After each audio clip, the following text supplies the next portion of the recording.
Hello friends, welcome to my YouTube channel Das Odia प्रकार। मो channel को आपको बहुत बहुत स्वागत करूँ। चलतु आज मो विषय मोर इंट्रोडक्शन विषय आपको किसी शेयर करी जोटा कि रियल फैक्ट। चलतु लेट नक स्टार्ट कर जानी फास्ट वीडियो जेहेतु मत नर्भस भी लगुच एक्साइटमेंट भी अच्छी जेहेतु आप सहित मुझे फास्ट वीडियो शेयर कर। चलतु लेट नक स्टार्ट करवा। मोर रियल नेम हूँ ज्ञानरंजन दास, जहाँकि मुझे भद्रक डिस्ट्रिक्ट बिलंगस करुँची। मोर घर हूँ गाँ हूँ इरम, जहाँकि निज गर्व अनुमय करे कारण इरम एक ऐतिहासिक स्थली आपने जानी। जदि आपने जानी ना मुझे यार भिडियो गोटे नहीं आसवि इरम को कहीं ऐतिहासिक स्थल कहुई। मु वृत्ति कौन करे, मु वृत्ति गोटे गवर्नमेंट जॉब सर्विस होल्डर, जहाँकि जाजपुर डिस्ट्रिक्ट करे ओडिशा रे। फ्री टाइम थे कौन करे, फ्री टाइम थे बहुत किसी करे जमी आप सहित भिडियो शेयर करमी। फ्री टाइम आहुरी किसी करे जहाँकि पबजी खेले। पबजी मत खेल बहुत भल लगे कहीं पबजी बहुत वर्ष खेली आसी।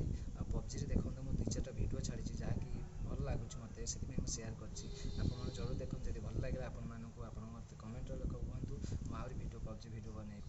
इरम एक ऐतिहासिक कहीं कहला यहाँ आपदे यह एक सेकेंड जालियानबाग हत्याकांड बोली घोषित होती जो यह इतिहास ना अच्छे। यह कहीं ना अच्छे आपण मो नेक्स्ट वीडियो कहि। आपण मो वीडियो केमिति लगे आपने जरूर कमेंट करूँ, सब्सक्राइब करूँ, शेयर करूँ। आपण कोटि कोटि भल पाइबा मोर गोटे गोटे नुआ वीडियो प्रेरणा साजिब। जय हिंद।